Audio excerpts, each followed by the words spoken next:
Dobar dan i dobrodošli na još jednu epizodu na našem kanalu. IT polako napravi asinhroni poziv. Koja je u stvari razlika između sinhronog i asinhronog?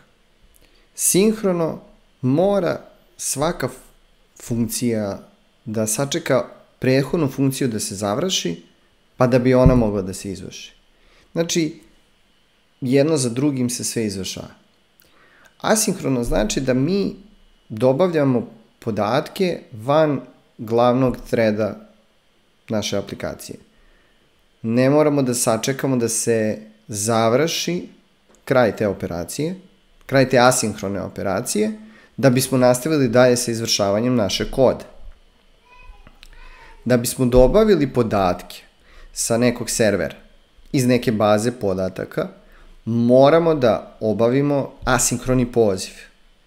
Da ne bismo blokirali ostatak koda da se izvršava, mi ćemo iskoristiti asinhroni poziv i sačekat ćemo da prikažemo korisniku to što smo dobili asinhronim pozivom, a sve ostalo što možemo sinhrono pripremit ćemo za njega. Ok? Ovde imamo, da se prebacimo bolje na indeks file, ovde imamo našu listu stanica, to je ovaj naslov ovde, i imamo jedan div sa IDM stanice. Ok? U ovom divu on nam služi kao wrapper, kao omotač za paragrafe koje ćemo tu da napunimo sa našim stanicama. Ok? Ovde imamo jednu metodu koja će u naš kod da uvuče taj div. Znači, document get element by ID stanice, to je onaj ID koji smo mu mi dodelili, ok? I mi sada imamo pristup tom wrapperu koji možemo da napunimo sa nekim podacima, ok? Mi imamo ovde jednu listu stanica, to jest listu objekata, svaki objekat predstavlja jednu stanicu koja ima ID i ima ime, ok? I sad šta mi hoćemo da uradimo? Hoćemo za svaku stanicu,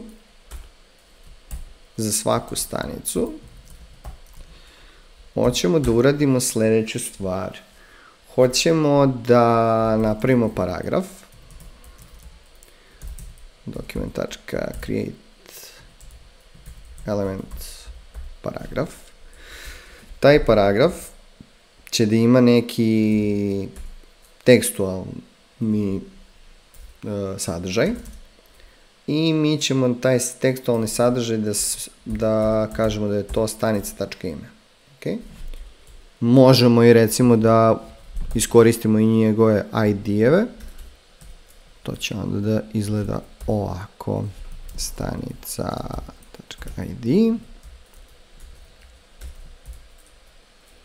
stanica ime. Dobro. Kada smo napravili taj sadržaj, svaki taj paragraf treba da dodamo u našu listu stanica koja nam je opet wrapper, jel tako? To smo rekli na početku, da se ne ponavljamo. Append child. Ok. I dodaj paragraf. I dobili smo našu listu stanica zajedno sa njihovim ID-ima. Ok? Ovo je bilo sinhrono. Šta to znači? To znači da mi imamo ove stanice već definisane u kodu, ne tražimo ih iz baze podataka, nikako ih ne tražimo. I šta mi sada hoćemo da uradimo? Hoćemo da uzmemo da asinhrono dobavimo ove sve podatke. Ok? Hajde da zakomentarišemo ovaj deo koda. I obrisat ćemo ove naše stanice. Dobro? Ja iskoristio jedan dosta koristan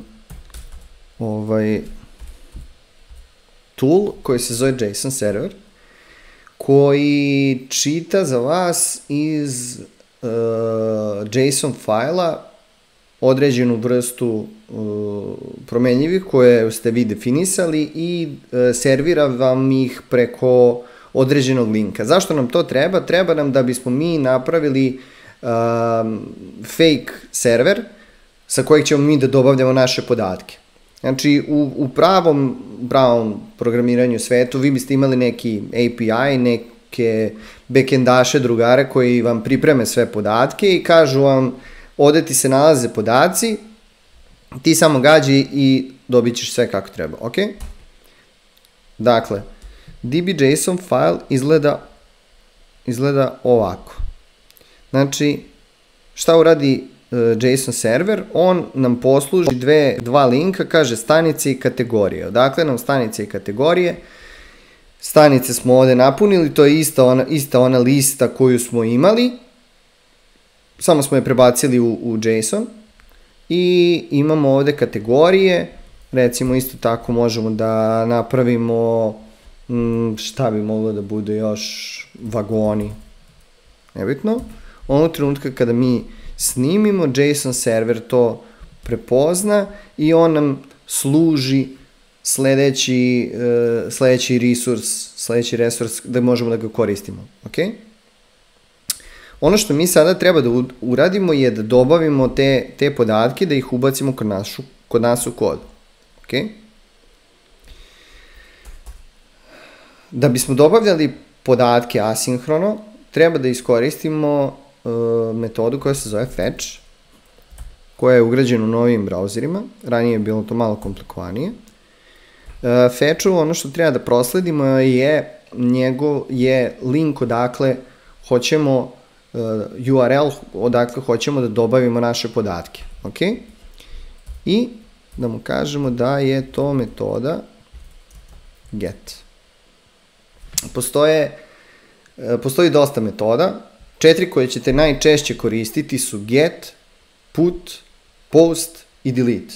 Get za dobavljanje podataka, put za updateovanje, za editovanje podataka, post za kreiranje podataka i delete za brisanje podataka. Mi ćemo da iskoristimo get. Ok? Ono što mi sada dobijamo, treba da mu kažemo šta da uradi sa tim podacima kada ih bude dobavio. Pošto je ovo asinhroni poziv, neće ih dobaviti odmah. Znači, mi moramo da sačekamo da on dohvati te podatke, da fetch dohvati podatke. Fetch nam obećava da je dohvatio podatke, to se zove promise.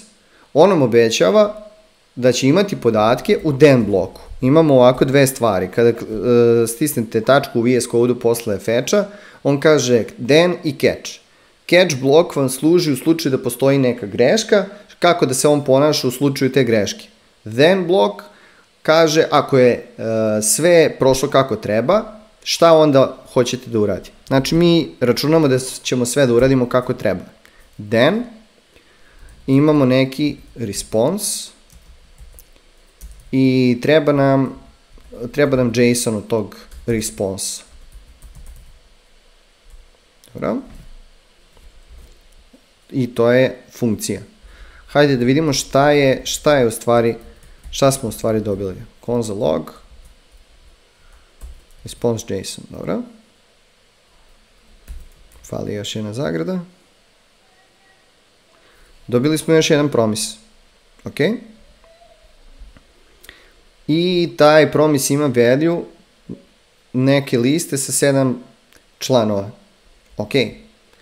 Znači, idemo dalje. Ako je response JSON nešto što nam vraća promise, dobra stvar kod tih promisa je što možemo da ih chainujemo, to jest da vežemo jedan posle drugog.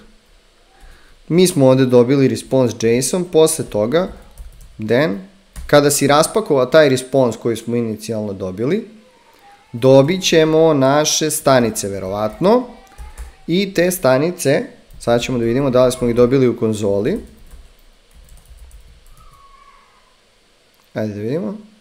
Dobili smo neki 7 komada i idemo niš, to je to. Dakle, šta se desilo? Mi smo rekli fetchu, idi na localhost pa na stanice i probaj da getuješ podatke odavde. On je uspešno dobavio podatke, mi smo mu rekli pretvori to u JSON sa kojim mi znamo da radimo, s kojim možemo da radimo. Ok? I zatim smo mu rekli, kada budeš raspakovao, on kaže obećavam da ću raspakovati, kada budem raspakovao reći ću vam, dobro, kad budeš raspakovao, onda molim te izloguj to u konzoli. Sad, da vratimo onaj deo koda sa početka. Dakle, za svaku stanicu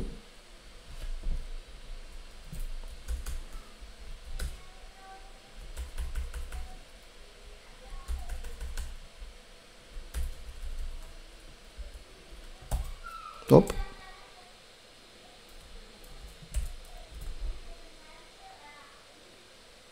I vratili smo se na početak. Da imamo našu listu stanica sa imenima i ID-evima svih njih, ali razlika u odnosu na početak je što smo ovo dobavili asinhronim putem. Kako bih vam još bolje objasnio razliku između sinhronog i asinhronog, uradit ćemo jednu malu izmjenu na našem kodu da biste shvatili kako se u stvari kod izvršava. Izvući ćemo ovaj deo koji nam služi da izlistamo naše stanice u jednu funkciju koja će da radi sve to.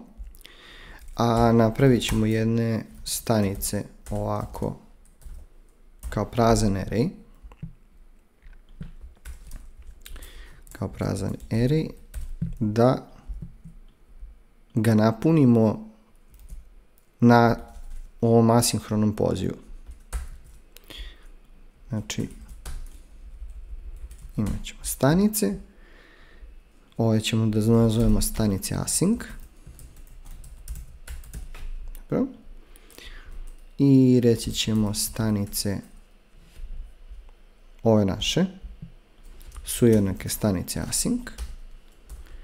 I posle ovoga izlistaj stanice.